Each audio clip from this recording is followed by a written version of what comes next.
This is the Hip Hop Naturalist. We're in Florida right now. I'm about to go hang out with my good friend George Van Horn. He's a renowned herpetologist and he's known for milking snakes to create anti-venom. So come hang out with me, the Hip Hop Naturalist, as we take this journey.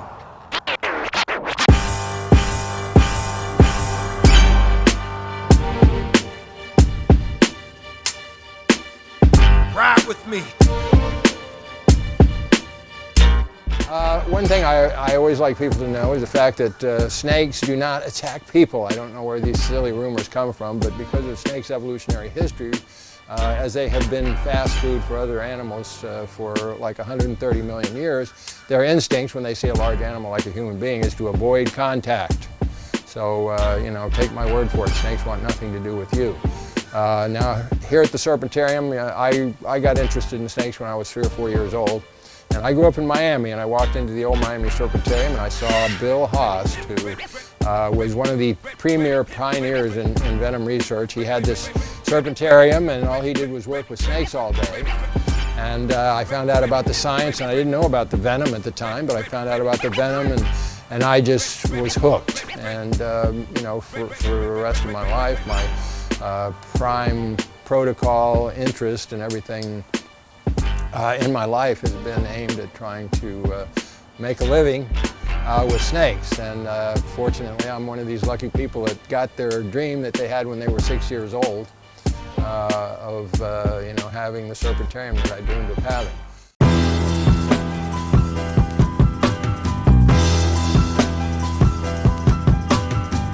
Now this is a rather angry rattlesnake. They're going to milk this rattlesnake.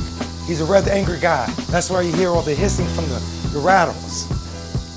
So this is going to be interesting.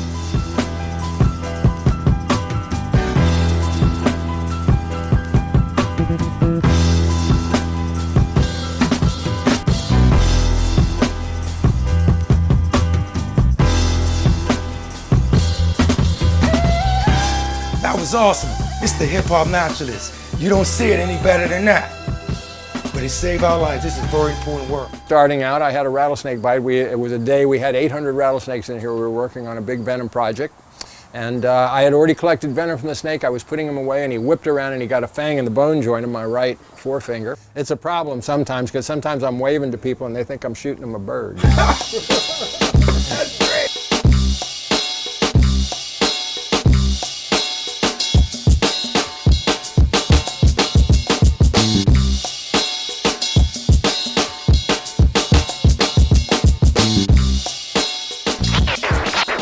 So what inspired you to open this place? Well, it was my dream. It was my childhood dream. I worked at the Miami Serpentarium when I was in college, and after I graduated, I saw that I was not going to be able to take over the Miami Serpentarium. So I started looking for land, and I came up here, and I managed to get this little piece of land from an old dairy farmer who had gone into the real estate business. He sold me the corner of his dairy farm, and little by little, I'm, you know, putting together a serpentarium. So like me, when I was little, I used to go in the woods where I grew up in Washington and Southeast.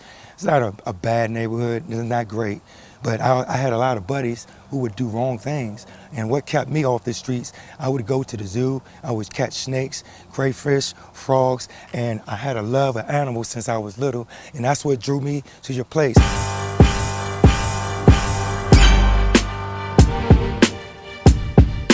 Hey, listen, thank you, man. It's been wonderful having you here at the Serpentarium today. Good luck with everything you're doing, and it's been a pleasure.